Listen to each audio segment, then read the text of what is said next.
नमस्कार बच्चों, आइए बच्चों आज हम इस वीडियो के माध्यम से 8th ग्रेड अभ्यास पुस्तिका कक्षा 7 विषय सामाजिक विज्ञान हम इसके अंतर्गत देखेंगे।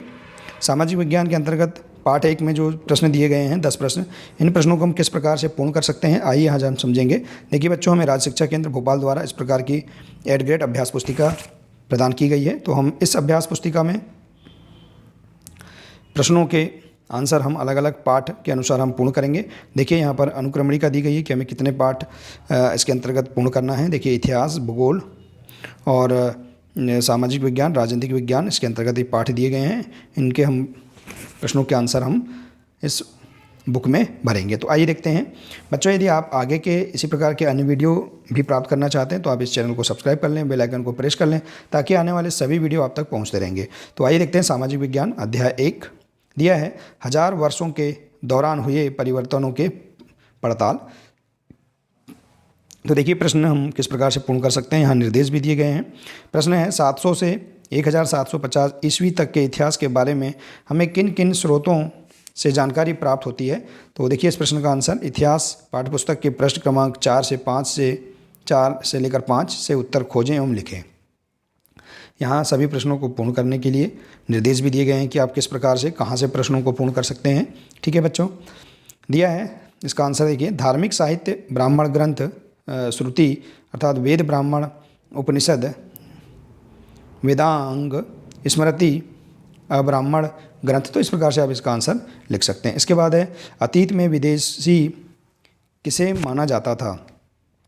तो देखिए मध्यकाल में गांव में आने वाला कोई भी अनजान व्यक्ति जो समाज और संस्कृति का अंग ना हो उसे विदेशी माना जाता था, वह विदेशी कहलाता था। इसी प्रकार से अगला प्रश्न है अभिलेखागार से क्या आशय है। तो अभिलेखागार सार्वजनिक अथवा व्यक्तित्व, राजकीय अथवा अन्य संस्था संबंधी अभिलेखों, मानचित्रों, पुस्तकों आदि का व्यवस्थित निकाय और उसका संरक्षागार है। तो इस प्रकार से आप इसका आंसर लिख सकते हैं। इसके बाद देखिए अगला प्रश्न पांडुलिपियों के उपयोग में इतिहासकारों के सामने कौन कौन सी समस्याएं आई। तो देखिए प्रतिलिपियों बनाते समय लिपिक कई शब्द या वाक्य बदल देते थे। इस प्रकार पांडुलिपि के मूल रूप परिवर्तन आ जाता था।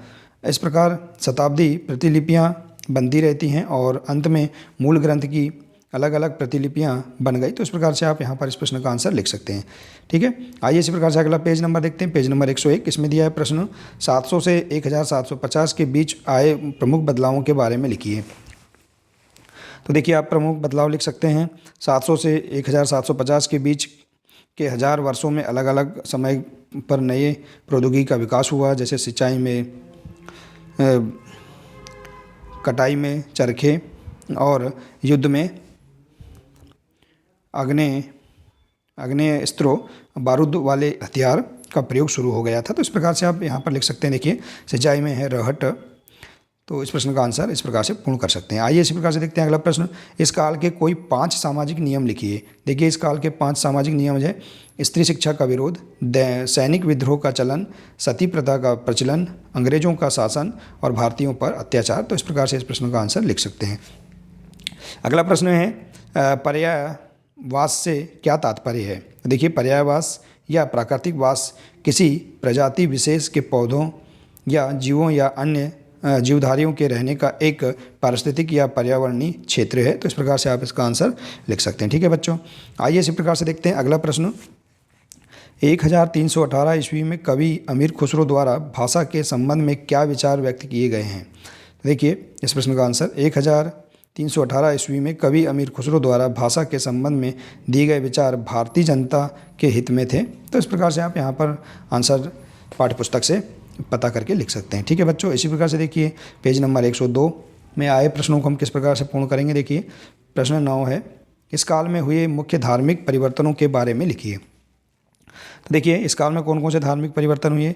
इस काल के दौरान धार्मिक परंपराओं में कई बड़े परिवर्तन आए। लोगों में दैविक आस्था व्यक्तिगत स्तर पर और सामूहिक स्तर पर था। हिंदू धर्म में नए देवी देवताओं की पूजा, राजाओं द्वारा मंदिरों का निर्माण और पुरोहितों का महत्व बढ़ा जो कि ब्राह्मण हुआ करते थे। तो इस प्रकार से आप इस प्रश्न का आंसर लिख सकते हैं। ठीक है बच्चों, आइए इसी प्रकार से देखते हैं। अगला प्रश्न है, अंग्रेज इतिहासकारों ने भारतीय इतिहास को कितने युगों में बांटा है? तो देखिए, भारत के इतिहास का वर्गीकरण तीन हिस्सों में किया गया है।